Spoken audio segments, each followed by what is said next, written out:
Hi, I'm Ethan, a New York City-based small business growth coach. And today's tutorial, support video is about getting your employees to show up, to be engaged. And so what does it mean? What can you identify as some of the attributes of your culture when employees have stopped showing up? They're not bringing creative new ways to solve the problems that they face in their work. They're not offering to coach or mentor. They're not offering to get involved in extracurriculars you may try to coordinate. They are maybe not joining employee resource groups that you've started. So when you've identified that your people have in fact pulled back from being proactive in their contributions, how can you re-engage them? So there's a number of strategies that I always employ when I'm brought into an organization because their employees just aren't contributing the way that you would expect of your rising stars. So the first is start to connect your people's key performance indicators, their goals, what they're expected to accomplish.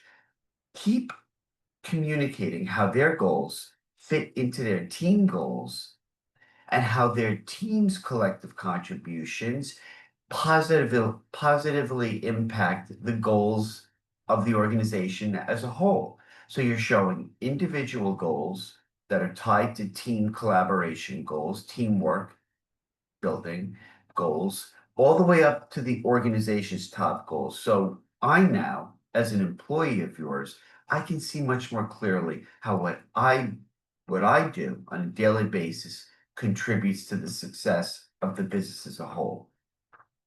The next step in helping people get engaged is to take an individual who is in one functional area, let's say they're in sales, you help them better understand how their marketing brethren support their sales initiatives. How once as a salesperson, they bring the client in, they pass that client over to customer care. So now you have sales better understand what customer care's goals and objectives are. So when you as an individual in an organization understand how your contributions fit into your team and then to the business as a whole, that's one level of power.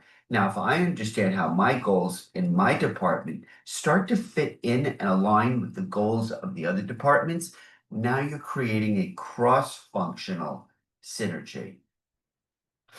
The next is to get employees to show up, have them completely understand how their contributions, their work help solve the problems of your strategic partners, your clients, your vendors. So you have them start to, as an employee, see their contributions to other stakeholders in your organization's sphere of influence.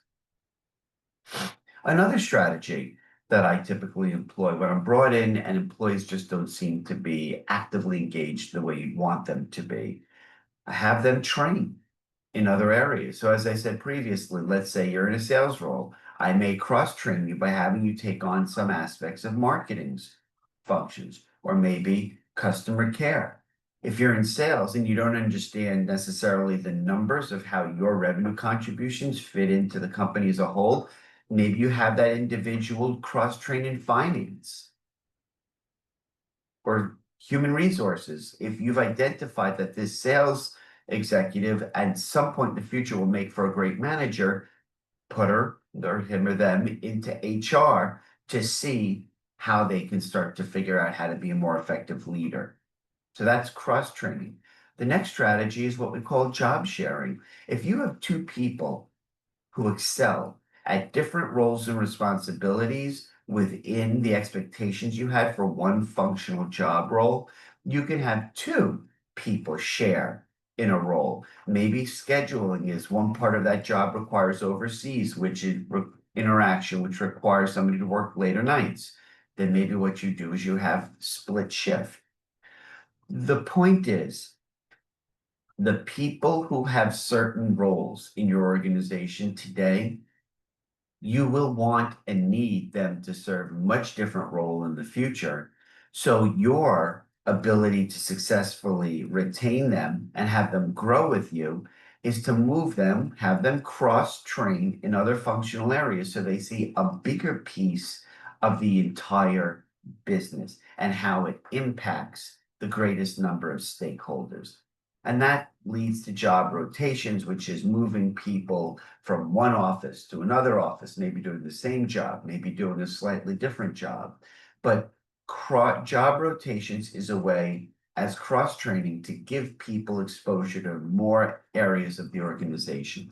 So these are some quick hit, down and dirty strategies to start to put a finger on the pulse of getting your employees more engaged. Please reach out to me. We can schedule a time to talk. And if you like the work that you're seeing here on the Chazin Group, please be sure to subscribe. It'll really help support me in promoting this YouTube channel, which is dedicated to employee training and development, leadership team growth, and organizational culture transformation. Thank you.